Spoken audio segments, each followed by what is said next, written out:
What is up, guys? I just finished installing this sort of freestanding awning here, and it came out pretty good. Now, one thing I will say is that you will want at least a second person to help you do this. Because of the size of this awning here, you do want to have at least two people. It's not so much the weight, it's the awkwardness that it pretty much needs two people to hold one side and basically to hold it in place while you tighten things together. Now, out of the box, you will get a box that's probably only about 4 feet tall, only about 8 inches wide. But inside that box, you have to put everything together. Yes, you have to put everything together. You'll have two main base pieces. This is a base piece right here, and I've got the other one all the way over here. You can see this is a pretty big awning. This is the second base piece. There's two of these base pieces that have 3 rods connected to it.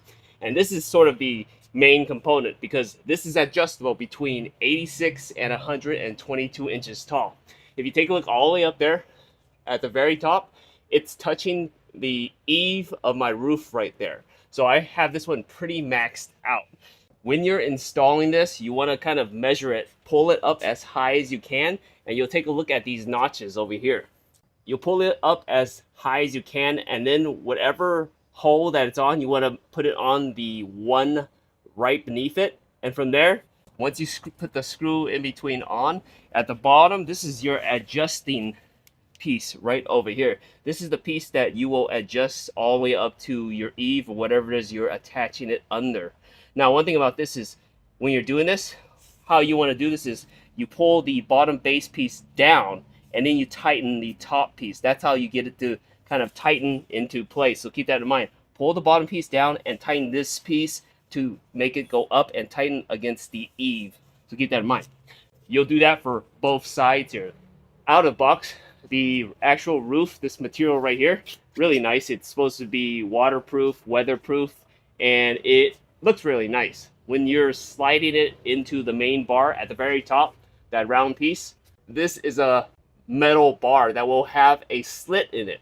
You'll actually get a spline, a very long spline that goes in from one hole at the end of the cover all the way down the other hole. That's why it's very helpful if you have a second person to help you guide that spline through all the way to the end. And once you guide that spline through to the cover, you attach the cover to that spinning bar piece that attaches to the metal rail. So keep that in mind. Now, some answers here. Maximum height that this fits under is 122 inches. Remember, it's 86 inches to 122 inches tall. The maximum coverage that you're going to get from the cover out, you see the space right here. Right now the sun's at a weird angle, so I have this much shade you can see right here. Usually it's further out, but in reality, if you look at this bar right here, this is the maximum amount of coverage you're going to get. This comes in at 47 inches. So depending on the time of day, you'll get more or less coverage. Keep that in mind. It only extends to about 47 inches. Now, this is one way that you can use it, extend it out. But let me show you a second way. Right here is the hand crank here that you will install. Now, let me go ahead and crank this all the way up and show you the second way you can use this. Right now, it's kind of curved downwards like so, but let me crank it the other direction. You can see it going back up. You see this straightening up.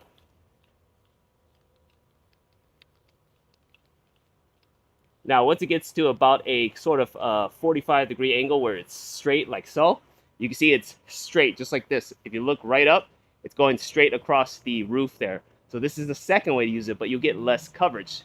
Now, let's talk about wind here. This is not designed to be used in hurricanes or tornadoes, just maybe light winds. I think it has a wind resistance of 2, which isn't much. These bars here are not super stable. They are going to be a little kind of wiggly like kind of bar. They're not made to be stable because you're not drilling into anything. It's only made to be placed in between two objects, so there is a little give to it. Now, when it's windy, you don't want to leave this open here, but what's great about this is it's designed so that you can kind of push it against the wall and close it up. So what I do is I kind of open it a bit first like so.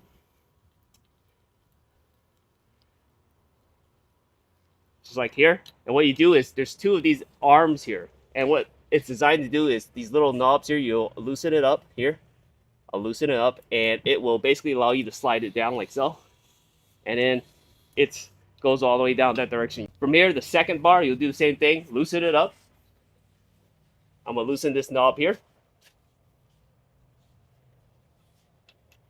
Once this is loosened here, I'll be able to pull this down like so. And now it is kind of freely adjustable. Now we go back to the hand crank over here, and now we'll just tighten it inward so that it's straight. So let's go ahead and do that. And now you see how the actual cover is going flat against the wall. You see that? This is what you're going to want to do on those days where you have very windy days. You don't want to leave it open. You can see right now I have a little bit of wind and it is moving a little bit, but this is the safest way to keep it from sort of blowing over, so keep that in mind. Now to put it back together is very simple. You just take the arm that's adjustable. Remember, it's loose. Go all the way to wherever it is you're going to hold it, and then you tighten that knob again.